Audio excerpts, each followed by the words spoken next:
எந்தெந்த கட்சிகள் இந்த கரூர் இந்த டெத் விஷயத்தை வைத்து அரசியல் எப்படி செய்து கொண்டிருக்கிறார்கள்? அண்ணாமலை அவர்களும் இளைஞர் பட்டாளத்தை பின்னாடி வைத்துக் கொண்டு நாளுக்கு நாள் செயல்பட்டு இருந்தார். ஆனா இன்னைக்கு அண்ணாமலையினுடைய பேச்சு அப்படின்றது இருக்கக்கூடிய இளைஞர்கள் மத்தியில ஒரு பெரும் ஆச்சரியத்தை தான் ஏற்படுத்துது.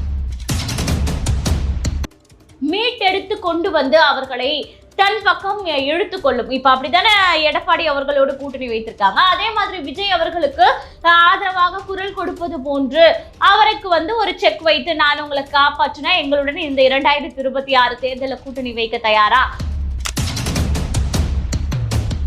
நீ போய் உள்ள போய் என்ன புடுங்க போற அப்படின்னுட்டு. ஏண்டா உங்களுடைய பிரச்சனைக்கு மட்டும் அவர் தலையிடல.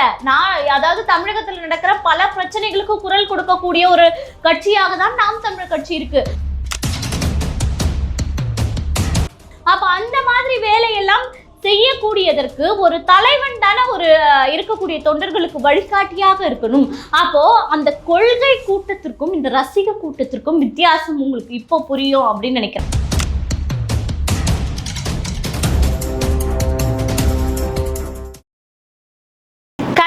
சொந்தங்களுக்கு அன்பு வணக்கம். கலங்கரை பார்வை நிகழ்ச்சிக்கு உங்களை வரவேற்பதில் மகிழ்ச்சி. இன்னைக்கு இந்த காணொலியில் நம்ம எதை பத்தி பார்க்க போறோம் அப்படின்னா, அதாவது கரூரில் நடந்தது ஒரு மிகப்பெரிய இழப்பு. 41 பேரை நம்ம இழந்திருக்கோம் அப்படின்னும் போது அந்த பிணங்களை வைத்து அரசியல் செய்யக்கூடிய அரசியல் அவலங்கள் இன்னைக்கு தமிழ்நாட்டில் நடந்துட்டு இருக்கு. எந்தெந்த கட்சிகள் இந்த கரூர் இந்த டெத் விஷயத்தை வைத்து அரசியல் எப்படி செய்து கொண்டிருக்கிறார்கள் அப்படின்ற ஒரு முழுமையான ஒரு தகவலை தான் பார்க்க போறோம். குறிப்பாக இளைஞர்கள், இளைய தலைமுறையினர் ஒரு தலைவருக்கு கட்டுப்பட மாட்டார்கள் அப்படின்ற மாதிரியான பல ஸ்டேட்மெண்ட்டுகள் வந்துட்டு இருக்கு. அதெல்லாம் உண்மையா? ஆனால் ஒரு மாற்று சக்தியாக சீமானவர்களின் கட்டுப்பாட்டில் எப்படி ஒரு இளைஞர் பட்டாளம் இருக்கிறது, அது ஏன் மற்ற கட்சிகளில் சாத்தியமில்லை, குறிப்பாக விஜயின் கட்சியில் ஏன் அது சாத்தியமில்லை, என்ன கோளாறுகள் நடக்குது அப்படின்றத பத்தியும் ஒரு முழுமையான அலசலாக தான் இந்த காணொலியை நம்ம பார்க்க போறோம். இப்போ அண்ணாமலை எடுத்துக்கிட்டீங்க அப்படின்னா, கொடுக்கக்கூடிய பிரஸ் மீட்ல என்ன சொல்றாரு அப்படின்னா, இளைஞர்கள் கட்டுக்கடங்காத கூட்டமா இருப்பாங்க. அவங்க பாத்தீங்கன்னா ரொம்ப எந்தூசிஸ்டிக்கா இருப்பாங்க, துடிப்போடு இருப்பாங்க. அவங்களை போலீசாரால் கட்டுப்படுத்த முடியாது. ஆகவே அங்க தகுந்த போலீஸ் பாதுகாப்பு இல்ல, எஸ்பியை ராஜினாமா பண்ணுங்க, டிஎஸ்பியை பதவியை விட்டு தூக்குங்க அப்படின்னு சொல்லி ஒரு இளைஞர்களுக்கு என்னன்னா மேலும் மேலும் ஒரு கலவரத்தை தூண்டிவிடக்கூடிய வகையில பேசிட்டு இருக்காரு. இது சரியான விஷயம் தானா? ஏன் இளைஞர்கள் ஒரு இடத்துல கூடுனா அவங்க துடிப்போடு தான் இருக்கணுமா? அப்படி அது துடிப்போடும் ஆரவாரத்தோடும் இருப்பதற்கு அது என்ன சினிமா கூட்டமா இல்ல அரசியல் கூட்டமா அப்படின்ற கேள்வி இருக்குல்ல. அப்போ ஒரு தலைவராக இருந்தீங்க, நீங்க பாஜகவின் முன்னாள் தலைவராக பயணித்த அண்ணாமலை அவர்கள் உங்க பின்னாடியும், அதாவது இப்போதுதான் விஜய் அரசியல்ல முழுமையா ஈடுபடுறதுக்கு பார்ட் டைம் பொலிட்டீஷியன் அப்படின்னு சொல்லக்கூடிய அளவுல வாரமாவது மக்களை சந்திக்க வராரு. அதுக்கு முன்னாடி 2 வருடம் கட்சி ஆரம்பித்து சுத்தமா மக்களை பெரும்பான்மையாக சந்திக்கல. ஆனா நீங்க பாஜக தலைவரா இருந்தப்போ நாளுக்கு நாள் இளைஞர்களை சந்தித்தீங்களா இல்லையா? நாளுக்கு நாள் பிரஸ் மீட் கொடுத்தீங்களா இல்லையா? உங்க பின்னாடி இளைஞர் கூட்டம் ஏன் இப்படி அடக்க முடியாத கூட்டமாக இல்லை அப்படின்ற ஒரு பெரும் கேள்வி இருக்கு. ஏன்னா அப்போது இருக்கக்கூடிய அரசியல்ல சீமான் நாளுக்கு நாள் பத்திரிகையாளரை சந்தித்தது போல அண்ணாமலை அவர்களும் இளைஞர் பட்டாளத்தை பின்னாடி வைத்துக் கொண்டு நாளுக்கு நாள் செயல்பட்டு இருந்தார். ஆனா இன்னைக்கு அண்ணாமலையினுடைய பேச்சு அப்படின்றது இருக்கக்கூடிய இளைஞர்கள் மத்தியில ஒரு பெரும் ஆச்சரியத்தை தான் ஏற்படுத்துது அப்படின்னு சொல்லலாம். ஏன்னா நீங்க என்ன சொல்லணும் அப்படின்னா, இளைஞர்கள் ஏன் அடங்க மறுக்கிறீங்க? ஒரு தலைவருடைய அதீத பாசத்தை வெளிப்படுத்துறீங்கன்னா தயவு செஞ்சு அந்த தலைவரின் பேச்சுக்கு கட்டுப்பட்டு அவரின் கீழ்ப்படிதலின் படி நடங்க, அதுதான் அந்த கட்சிக்கும் தலைவருக்கும் நல்லது அப்படின்னு அட்வைஸ் பண்ணாம இளைஞர்கள் அப்படிதான் இருப்பாங்க, அவங்க அடங்க மாட்டாங்க, இது முழுக்க முழுக்க போலீசாரின் தவறு அப்படின்னு சொல்லி இருக்கக்கூடிய அந்த தாவைக்கா இளைஞர்களை மீண்டும் இது போன்ற சேட்டைகளை செய்வதற்கு தூண்டி விடுவது அப்படின்றது என்ன மாதிரியான அரசியல் மாண்பு அப்படின்னு தெரியல. இன்னொரு விஷயம், இருக்கக்கூடிய அண்ணாமலை அவர்களாக இருக்கட்டும், பிஜேபியில பெரும்பான்மையான தலைவர்களாக இருக்கட்டும், விஜயின் பக்கம் தான் சப்போர்ட் பண்றாங்க. விஜய் அதாவது அவர் மீது எந்த தவறும் கிடையாது, இருக்கக்கூடிய போலீசார் தான், அரசாங்கம் தான் அப்படின்ற மாதிரியான சப்போர்ட் பண்ணிட்டு போயிட்டு இருக்காங்க. இதுல அவங்க விஜய் மீது உண்மையான அக்கறைன்னு மட்டும் நினைக்காதுங்க. இப்ப தாவேகா வந்து ஒரு மீள முடியாத துயரத்துல மாட்டிட்டு இருக்கு. சோ போலீஸ் கேஸ் அப்படி இப்படின்னு போயிட்டு இருக்கு. இன்னைக்கு பாத்தீங்கன்னா 3 மணி 4 மணி நேரமாக ஆதவ் அர்ஜுனா வீட்டுல இருக்கக்கூடிய பாத்தீங்கன்னா போலீஸ் நுழைந்து விசாரணை நடத்திட்டு இருக்காங்க. அதே மாதிரி புஷி ஆனந்த் வந்து பாத்தீங்கன்னா அவர் வந்து சேலம்லயும் இல்ல சென்னையிலயும் இல்ல ஏற்காட்டுல ஒரு மலையடி கிராமத்துல எங்கேயோ பதுங்கி இருக்கிறார் அப்படின்னு சொல்லி 3 விசாரணை குழு அமைத்து புஷி ஆனந்தை தேடி ஒரு தனிப்படை போயிருக்கு. அதே மாதிரி ஆதவ் அர்ஜுனா வீட்டிற்கு ஒரு தனிப்படை விரைந்திருக்கு. அதே போல விஜயின் வீட்டுல இன்னைக்கு ஒரு தனிப்படை விரைந்திருக்கு. அரசாங்கத்தின் சார்பாக விசாரணையின் காரணமாக அப்படின்னு சொல்லலாம். அப்போ இந்த மாதிரியான ஒரு இக்கட்டான சூழல்ல இருக்காங்க. சோ வந்து இந்த மாதிரியான நேரத்துல பாஜக வந்து விஜய்க்கு சப்போர்ட் பண்ணி பேசும்போது விஜய் அவர்களை நான் இந்த விஷயத்துல இருந்து எப்படியாவது உங்களை நாங்க மீட்டு கொண்டு வரும். ஏன்னா எப்பவுமே பாஜகவினுடைய வேலை அதான், அரசியல் சதுரங்கம் விளையாடுவது அப்படிதான். ஏதாவது ஒரு சிக்கல்ல மாட்டும் போது அவர்களுக்கு உதவி செய்வது போல மீட்டெடுத்து கொண்டு வந்து அவர்களை தன் பக்கம் இழுத்துக்கொள்ளும். இப்ப அப்படித்தானே எடப்பாடி அவர்களோடு கூட்டணி வைத்திருக்காங்க. அதே மாதிரி விஜய் அவர்களுக்கு ஆதரவாக குரல் கொடுப்பது போன்று அவருக்கு வந்து ஒரு செக் வைத்து நான் உங்களை காப்பாற்றினா எங்களுடன் இந்த 2026 தேர்தலில் கூட்டணி வைக்க தயாரா அப்படின்ற மாதிரியான கணக்குகளை போட்டுதான் இன்னைக்கு விஜயின் பக்கம் வந்து அவர்கள் சப்போர்ட் செய்து கொண்டிருக்கிறார்கள். நீங்க சப்போர்ட் பண்ணுங்க, அது எங்களுக்கு பிரச்சனை கிடையாது. ஆனா இருக்கக்கூடிய இளைஞர்களை தூண்டி விடக்கூடிய செயலை தயவு செஞ்சு செய்யாதீங்க அப்படின்றதுதான் ஒரு மிகப்பெரிய வேண்டுகோளாக இருக்கு. அதன் பிறகு வந்து பாத்தீங்கன்னா அதிமுக இந்த பிணங்களை வைத்து எப்படி அரசியல் செய்யுதுன்னு பார்க்கலாம். அதிமுகவை பொறுத்தவரை தூத்துக்குடி விவகாரம் நம்ம கையில் எடுத்தோம் அப்படின்னாலே அவர் சொன்னது, நான் டிவியை பார்த்துதான் இந்த சம்பவத்தை நான் தெரிந்தே கொண்டேன். அப்போ நீங்க ஆளும் கட்சியாக திமுக இருக்கும் போது மட்டும் உங்களுக்கு ஒரு சம்பவம் வந்து இரவுல நடக்கிறது உடனுக்குடன் அப்டேட் வந்து உடனே நீங்க வந்து அந்த மக்களை சென்று சந்திக்கிறீர்கள் என்றால் நீங்களும் அந்த இழந்த மக்களை வைத்து இறந்து போன மக்களை வைத்து அரசியல் தானே செய்றீங்க அப்படின்ற கேள்விதான் மிகவும் பெரும்பான்மையாக எழுது. ஏன்னா திமுகவாக இருக்கட்டும் அதிமுகவாக இருக்கட்டும், இவர் வந்து ஒரு வீடியோ போட்டாரு. இப்போ வந்து அன்பில் மகேஷ் அவர்கள் இவங்க இறந்ததுக்காக 41 பேர் இறந்ததுக்காக அழுதாரு. அதுக்காக நீங்க நாடகத்தை நடத்துறீங்க. இதே கள்ளச்சாராயத்துக்கு உங்க கண்ணுல இருந்து தண்ணி வரல, அந்த மரணத்துல செத்தவங்களுக்காக. அதே போல் வேங்கை வயல் விஷயத்துல மலம் கலக்கப்பட்ட போது உங்களுக்கு அந்த மக்களை நினைத்து கண்ணில் தண்ணீர் வரல. எத்தனையோ பெண்கள் கற்பழிக்கப்படுகிறார்கள், வன்புணர்வுக்கு ஆளாக்கப்படுகிறார்கள், அப்போது உங்களுக்கு கண்ணில் இருந்து தண்ணீர் வரல அப்படின்னு சொல்லி அதிமுகவினுடைய தலைவர் எடப்பாடி பழனிசாமி அவர்கள் அடுக்கடுக்கான குற்றச்சாட்டுகளை வைக்கிறாங்க. அதே போல திமுக என்ன சொல்லுது, நீங்க மட்டும் யோகியமா, நீங்களும் தான் வந்து அந்த அதாவது நாங்களாவது களத்துல போய் செயல்படுறோம், உடனுக்குடன் வந்து முதல்வர் வந்து விரைந்து செல்றாரு, ஆனா நீங்க நடக்கக்கூடிய அநீதிகளை டிவி மூலியமா தானே அந்த தூத்துக்குடி துப்பாக்கி சுடைய பார்த்து தெரிஞ்சுக்கிட்டீங்க அப்படின்னு சொல்லி இவங்க அரசியல் பேசுறாங்க. என்ன நடக்குது? 41 பேரினுடைய உயிர் பறி போயிடுச்சு. அதற்கான ஒரு இரங்கலை நம்ம தெரிவிக்கக்கூடிய தருணமாகவும் ஆறுதலை வெளிப்படுத்தக்கூடிய ஒரு தருணமாகவும் தான் இந்த காலகட்டம் இருக்கு. வேற ஏதாவது ஒரு அரசியல் நிகழ்வு இப்ப பரபரப்பா போயிட்டு இருக்கா? நிச்சயமா கிடையாது.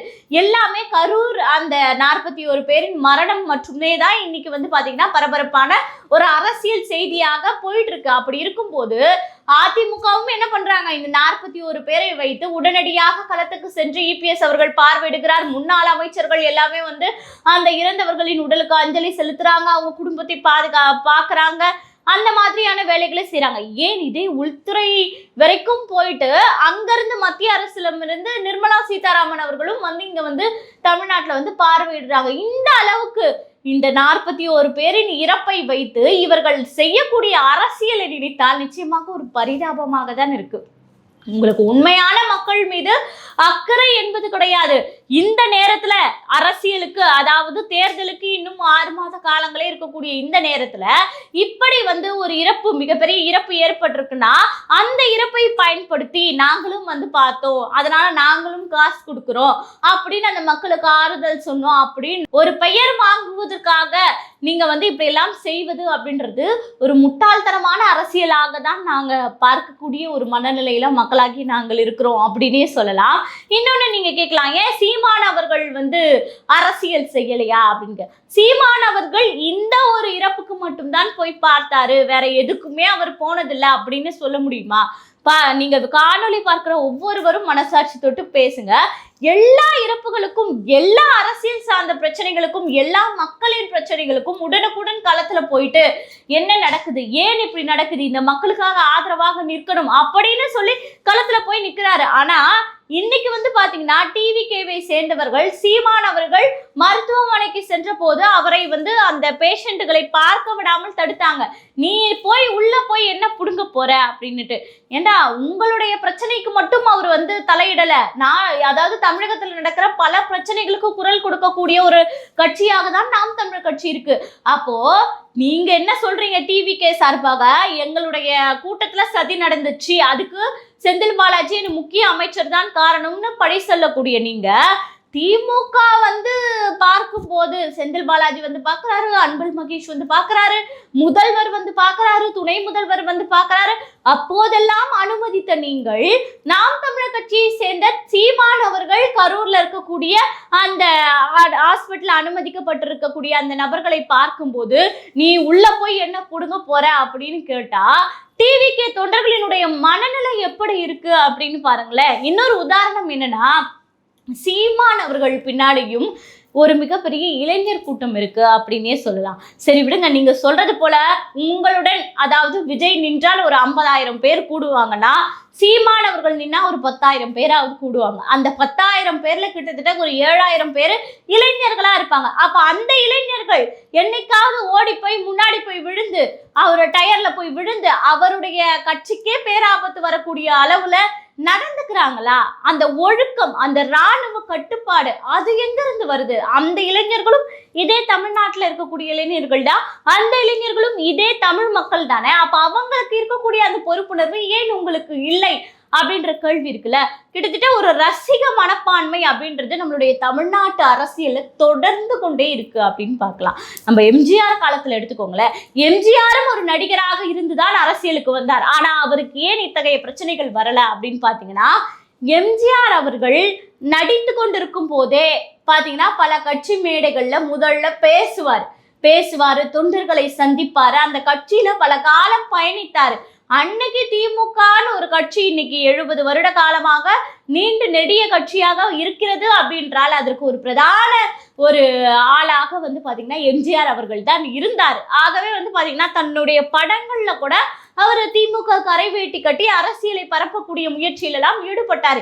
ஏன் அப்போது எம்ஜிஆர் அவர்கள் மக்களை சந்திக்கும் போது ஒவ்வொருவரும் என்னை பார்க்க கூடாதா, என்னிடம் கை கொடுக்க கூடாதான்னு வருவாங்க அப்படின்னு சொல்லிட்டு கார்ல உட்கார்ந்து பயணிக்கும் போது கூட கையை வெளியில நீட்டிக்கிட்டு கை கொடுத்துக்கிட்டே தான் வருவாரு. அவருடைய கையெல்லாம் காயங்கள் ஆயிடும் அப்படின்ற நிறைய விஷயங்கள் நம்ம பார்த்திருக்கோம். அப்போ அந்த தலைவர்கள்லாம் எப்படி இருந்தாங்கன்னா மக்களோடு ஒன்றி போவதற்கு என்னென்ன வழிமுறைகள் அப்படின்ற மாதிரியாக இருந்தாங்க. அவங்க கூட இருக்கக்கூடிய அந்த இளைஞர்களை இப்படிதான் இருக்கணும், இப்படிதான் அரசியல் செய்யணும் அப்படின்னு அரசியல் படுத்தினாங்க. ஆகவேதான் அவர்கள் வந்து இருக்கக்கூடிய அந்த இளைஞர்கள் அந்த ரசிக மனப்பான்மையில் இருந்து சிறிதாவது வந்து பாத்தீங்கன்னா தொண்டர்களாக மாறினாங்க. அதே போல்தான் ஜெயலலிதா அவர்கள்லாம் ஒரு பாத்தீங்கன்னா ஒரு பெண் சிங்கம் அப்படின்னே சொல்லலாம். அவ்வளோ ஒரு பெண் வந்து பாத்தீங்கன்னா அத்தனை ஆண்களையும் அடக்கி ஆளக்கூடிய அரசியல்ல ஈடுபட்டாங்க. ஆனா அவங்கெல்லாம் என்னதான் நடிகையில இருந்தாலும் நடித்திருந்தாலும் படங்கள்ல இருந்தாலும் அவங்க வந்து அரசியலுக்கு வருவதற்கு முன்பு கட்சி சார்பாக கழகம் சார்பாக நிறைய உழைச்சாங்க. உழைச்சி அதன் பிறகுதான் வந்து பாத்தீங்கன்னா அரசியலை மக்களிடம் கொண்டு போய் சேர்ப்பதற்கு களப்பணிகள்ல ஈடுபட்டாங்க. ஆனா விஜய் அவர்கள் கடைசியா ஜனநாயகன் படம் நடிக்கிறாரு. நடிச்ச உடனே வந்து பாத்தீங்கன்னா அடுத்து அரசியல் அந்த படம் ரிலீஸ் ஆகிறதுக்கு முன்னாடி நான் அரசியலுக்கு வந்துடுறேன், இதோட என்னுடைய பயணம் ரத்து அப்படின்னு டைரக்டா வராரு. உங்களுடைய ரசிகர்களை நீங்க தொண்டர்களாக மாற்றுவதற்கு ஏதாவது ஒரு முயற்சி எடுத்தீங்களா? சும்மா யார் மீதும் வீண் பழி செலுத்தணும் அப்படின்றது இதனுடைய நோக்கம் கிடையாது. என்ன ஒரு முயற்சி எடுத்தீங்க? நீங்க ஒரு கட்சி ஆரம்பிச்சுங்க, என்னுடைய தொண்டர்கள் இப்படிதான் கட்டுப்பாட்டோடு இருக்கணும், எங்க வந்தாலும் இருக்கக்கூடிய சுற்றுச்சூழலுக்கு சீமான் அவர்கள் சொல்றாரா இல்லையா, அங்க ஒரு சுற்றுச்சூழல் அணி இருக்கா இல்லையா, ஒரு இடத்துல கூட்டம் நடந்தா அதை சுத்தம் செய்வது அங்க இருக்கக்கூடிய இளைஞர் பாசறை. அப்ப அந்த மாதிரி வேலையெல்லாம் செய்யக்கூடியதற்கு ஒரு தலைவன் தானே ஒரு இருக்கக்கூடிய தொண்டர்களுக்கு வழிகாட்டியாக இருக்கணும். அப்போ அந்த கொள்கை கூட்டத்திற்கும் இந்த ரசிக கூட்டத்திற்கும் வித்தியாசம் உங்களுக்கு இப்போ புரியும் அப்படின்னு நினைக்கிறேன். ஏன்னா கொள்கை கூட்டம் வந்து பாத்தீங்கன்னா என்ன புயல் அடிச்சாலும் என்ன ஒரு பேரழிவு வந்தாலும் அந்த கூட்டம் வந்து அழியாது. அதற்கேற்றபடி அதே ஒரே பாதையில ஸ்டடியாக பயணிக்கும். ஆனால் இந்த ரசிக மனப்பான்மை உள்ள கூட்டம் வந்து பாத்தீங்கன்னா அப்படி கிடையாது. அந்த ரசிக மனப்பான்மையில தான் என்ன செய்யறோம் அப்படின்றதே தெரியாம அவங்க இருக்கக்கூடிய அந்த துடிப்புல வந்து பாத்தீங்கன்னா என்னென்னமோ பொது சொத்துக்களுக்கு சேதம் விளைவிப்பது, ஏன் குறிப்பாக அவங்க கூட இருக்கக்கூடிய பெண்களுக்கு ஒரு பாதுகாப்பு கொடுக்கறதுக்கு கூட அவங்களுக்கு தோணலை பாருங்க. ஏன்னா அவங்களுக்கு இருக்கக்கூடிய ஒரே மைண்ட் செட் அந்த இடத்துல விஜயை பார்க்கணும் அப்படின்றது மட்டும்தானே இருந்தது. அப்போ இதையெல்லாம் சமூக பாதுகாப்பு, சமூக பொறுப்பு அப்படின்ற ஒரு கடமை எல்லாம் வந்து பாத்தீங்கன்னா இந்த ரசிக மனப்பான்மை வந்து ஏற்காது. ஆகவே வந்து நீங்க இன்னும் ஒரு ரசிக கூட்டமாகவே இந்த தாவேகா வந்து தொடர்ந்து கொண்டிருந்தால் நிச்சயமாக தமிழகத்திற்கு அது ஒரு மிகப்பெரிய இழப்பாக அமையும். இது போன்ற உயிரிழப்புகள் நிச்சயமாக தொடரும். இன்னைக்கு கூட பாத்தீங்கன்னா ரோகிணி தியேட்டர்ல வந்து டிஎம்கேனுடைய தொண்டர்களும் டிவிகேனுடைய தொண்டர்களும் அடிக்காத குறையா கடும் மோதல்ல ஈடுபட்டிருக்காங்க. வார்த்தை போர் அங்க நடந்திருக்கு. பெண்களும் இருக்காங்க டிவிகே சார்பாக, இங்க இருக்கக்கூடிய டிஎம்கே சார்பாக ஆண்கள் சப்போர்ட் பண்றாங்க. அப்ப இதெல்லாம் தேவையா? இதெல்லாம் ஒரு நாகரிகமான அரசியல் தானா? ஏன் ஒரு இஷ்யூ நடந்துருச்சு, 41 பேர் இறந்துட்டாங்க, சரி என்னென்ன நம்ம கிட்ட மிஸ்டேக்ஸ் இருக்கு அதெல்லாம் எப்படி ரெக்டிஃபை பண்ணி நம்மளுடைய கட்சியை பலப்படுத்தி அடுத்த கூட்டத்துல எந்த ஒரு தவறும் நடந்துக்காம இராணுவ கட்டுப்பாட்டோடு ஒழுக்கத்தோடு நடந்து எப்படி அரசியல் கட்சியை பலப்படுத்தலாம் அப்படின்னு நினைக்காமல், ஆனால் மீண்டும் மீண்டும் மீண்டும் மீண்டும் யாராவது விஜயை பற்றி பேசினால், யாராவது விஜயின் மீது குறை சொன்னால் அவர்களை நீங்கள் வந்து எதிர்ப்பதோ, அவர்களை எதிர்த்து நீங்கள் வந்து வார்த்தை போரிலோ அல்லது நேரடியாக தாக்குதலிலோ ஈடுபடுவது அப்படின்றது இது கட்சிக்கு மட்டுமல்ல தமிழ்நாட்டுக்கே ஒரு மிகப்பெரிய பேராபத்து. ஏன்னா இதை எல்லாம் செய்யக்கூடியவர்கள் குறிப்பாக இளைஞராக இருக்கிறார்கள். ஆகவே சீமான் அவர்களை போல அப்படின்றது, ஏன்னா இந்த இடத்துல அன்னைக்கு விஜய் அவர்கள் பாதிக்கப்பட்ட போதும் சீமான் அவர்கள் தான் குரல் கொடுத்தாரு. ஆனா தாவிக்கு எப்படி பார்த்தது, சீமானதான் ஒரு பிரதான எதிரியா நினைச்சுக்கிட்டு அவ்வளவு விமர்சனங்கள், சீமானின் மீது அவ்வளவு ஆபாச பேச்சுக்கள் எல்லாமே செஞ்சீங்க. ஆனா அன்னைக்கு முதல்ல விஜய் அவர்களுக்கு குரல் கொடுத்த ஒரு நபராக சீமான் அவர்கள் தான் இருந்தார். ஏன் அந்த தம்பி ரொம்ப மன வருத்தத்துல இருப்பாரு, சும்மா நம்ம பேசணும்னு பேசக்கூடாது அப்படின்னு ஒரு ஆதரவை தெரிவிச்சார் இல்லையா? ஏன் அப்படின்னா அந்த அரசியல் முதிர்ச்சி தான் காரணம். அதாவது எந்த இடத்துல சீமானை பொறுத்தவரையும் எப்படி சொல்றாருன்னா, எனக்கு என்ன பிரச்சனை அப்படின்னா எனக்கு உன்கிட்ட கொள்கை கிடையாது, ஒரு கோட்பாடு கிடையாது, இந்த மாதிரி நீங்க வந்து என்ன ஒரு ஆபத்தான கூட்டமா இருக்கீங்க, அதை மாற்றணும்ன்றது என்னுடைய கடமை, நான் ஒரு தலைவனாக இருக்கிறேன், ஆகவே நான் உங்களை சர்ச்சைக்குரிய வகையில பேசுவேன் அப்படின்றதுல அவர் கருத்து சுதந்திரத்தின் வெளிப்பாடாக விமர்சனம் செய்யறாரு. ஆனால் ஒரு தனிப்பட்ட விமர்சனம் விஜயின் மீது இன்னைக்கு விஜய் ஆபத்துல இருக்கும் போது இல்ல அவர் தான் காரணம் அப்படின்னு சொல்லிட்டு போக ஒரு நிமிஷம் ஆகாது. ஆனா அவர் வலியுடன் இருப்பாரு அப்படின்ற ஒரு அரசியல் முதிர்ச்சியின் காரணமாக அதை வெளிப்படுத்துறாரு இல்லையா? இதுதான் ஒரு சிறந்த தலைவன். ஆகவே நீங்கள் இன்னும் உங்களை தலைவனாகவே உருவாக்கி கொள்வதற்கு காலம் எடுக்கும். முதல்ல நீங்க ஒரு தலைவனாக உருவாக்குங்கள், பிறகு உங்க கூட இருக்கக்கூடிய ரசிகர்களை தொண்டர்களாக உருவாக்குங்கள். ஏன்னா ஒரு 15 வருட காலமாக திராவிட கட்சிகள் வந்து ஒரு 70 ஆண்டு காலமாக மக்களை சுரண்டி தின்ன ஏமாத்துது. ஆகவே இருக்கக்கூடிய மக்கள் என்ன எதிர்பார்க்கிறாங்கன்னா ஒரு ஆட்சி மாற்றம் வேண்டும்னு எதிர்பார்க்கிறாங்க. அப்போ ஒரு 15 ஆண்டு காலமாக சீமான் என்கிற ஒற்றை தலைவன் போராடி கொண்டிருக்கிறார். இருக்கக்கூடிய இளைஞர்கள் தான் நிச்சயமாக அடுத்து புரட்சியை செய்ய போறாங்க அப்படின்னு சொல்லி இருக்கக்கூடிய இளைஞர்களுக்கு பல அரசியல்ல இருக்கக்கூடிய கோளாறுகளை அப்படின்னு எல்லாத்தையும் வெளிப்படுத்தி அவர்களுக்கு புரிய வைத்து ஒரு இராணுவ கட்டுப்பாட்டுடன் இருக்கக்கூடிய ஒரு மாபெரும் கூட்டத்தை தயார்படுத்தி கொண்டிருக்கிறார். அப்படிப்பட்ட இந்த நேரத்துல இருக்கக்கூடிய பல இளைஞர்களை வைத்துக்கொண்டு நீங்கள் தமிழகத்தை சீரழித்து கொண்டிருப்பது என்பது நிச்சயமாக ஒரு மனவேதனை அளிக்கக்கூடிய ஒரு விஷயம். ஆகவே இதையெல்லாம் மாற்றிக்கொண்டு நீங்கள் பிறகு அரசியலுக்கு வீறு கொண்டு வந்தால் மகிழ்ச்சி. ஆனால் மீண்டும் இதே போல உயிரிழப்புகள் ஏற்படக்கூடிய வகையில இனிமே நீங்க ரசிகர் மனப்பான்மையுடனே உங்களுடைய கூட்டத்தை வைத்திருந்தால் அதை எந்த ஒரு அரசியல் கட்சியாக இருந்தாலும் சரி அது தமிழ்நாட்டுக்கு பேராபத்தாக முடியும். ஆகவே இதுதான் வந்து உண்மையான விஷயம். நன்றி, வணக்கம். அனைவராலும் கைவிடப்பட்ட தமிழ் தேசிய இனத்தின் மக்கள் நாம் என்ற மேதகு அவர்களின் மொழியை உள்வாங்கி நம் மக்களுக்கு திசை காட்டும் வழிகாட்டியாக உருவாக்கப்பட்டதுதான் இந்த கலங்கரை ஊடகம். YouTube, Instagram, Twitter, Facebook, TikTok என அனைத்து தளங்களிலும் இயங்கக்கூடிய இந்த கலங்கரை ஊடகத்தை 195 நாடுகளிலும் வாழக்கூடிய தமிழ் மக்கள் சப்ஸ்கிரைப் செய்து தங்களுடைய பேராதரவை தர வேண்டும் என்று அன்புரிமையோடு கேட்டுக்கொள்கிறோம். நன்றி, வணக்கம்.